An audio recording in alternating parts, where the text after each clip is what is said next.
हरि ओम तत्सत। श्रीमते रामचंद्राय नमः। सानन्दमानन्द बने वसन्तं आनन्दकन्दं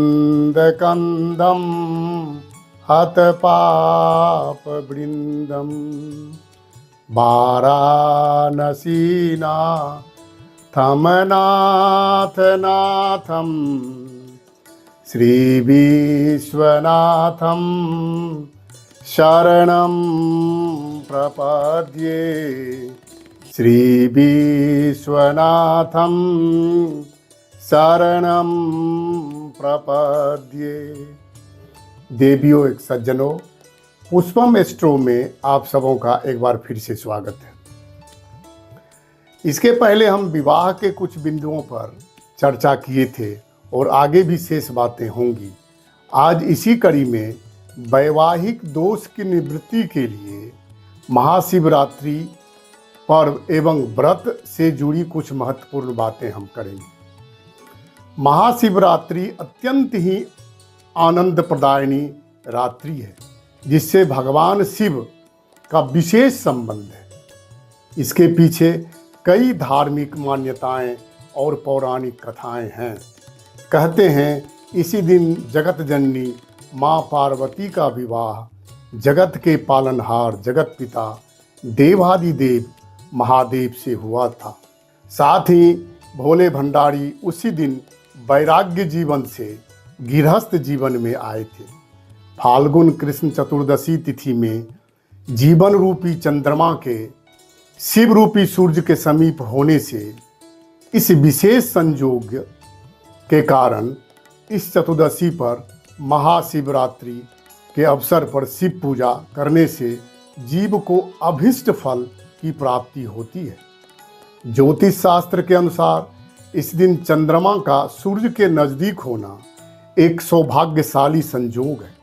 आध्यात्मिक मार्ग पर चलने वाले लोगों के लिए महाशिवरात्रि का पर्व बहुत महत्वपूर्ण है।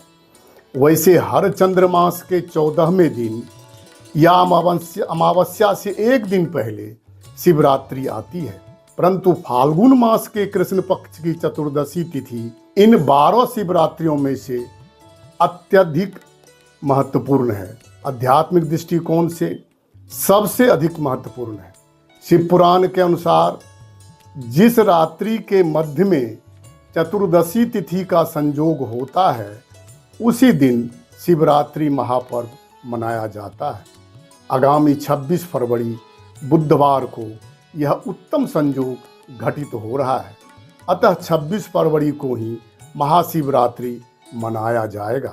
जन्म कुंडली में यदि विवाह में विलंब हो रहा हो और दाम्पत्य जीवन में अशांति हो रहा हो, शादी में किसी भी तरह की समस्या से निजात पाने के लिए महाशिवरात्रि को शिव की आराधना करनी चाहिए।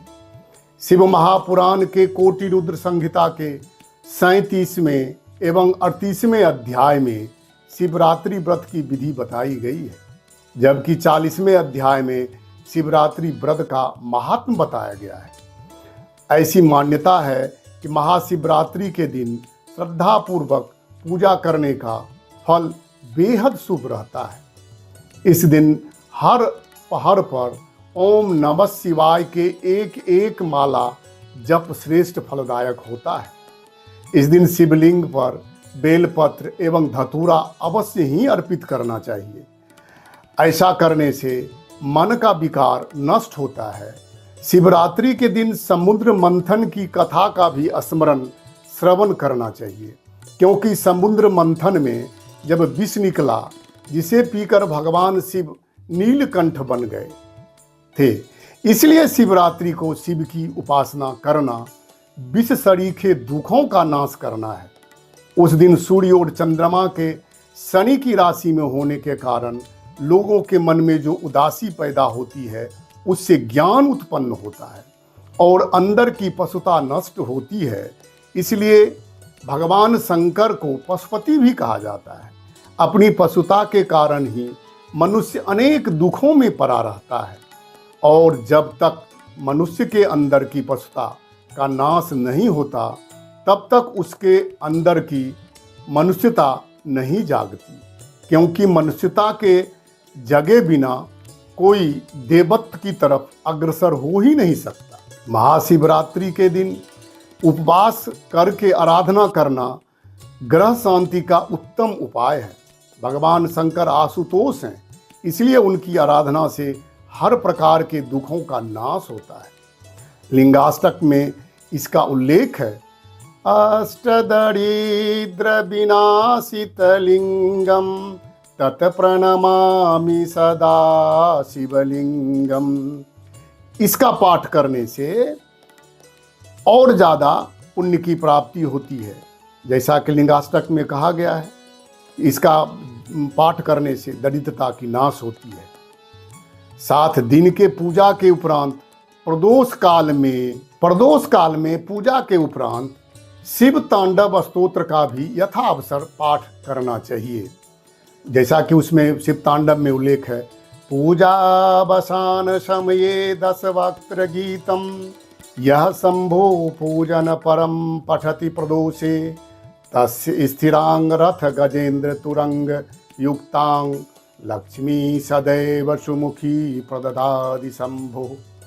इस तरह नियमानुसार पूजा करने से भगवान शिव प्रसन्न होते हैं, और वैसे भी भगवान औढ़रदानी हैं, थोड़े में सब कुछ देने के लिए उद्धत रहते हैं, लेकिन भावना हो, श्रद्धा हो, विश्वास हो, खास करके लड़कियों को, माता बहनों को शिव की आराधना ज़्यादा श्रेष्ठकर होता है। हालांकि सभी को भगवान शिव की आराधना करनी चाहिए, खास करके शिवरात्रि के दिन आराधना अवश्य ही करें, जो बुधवार को होने जा रहा है।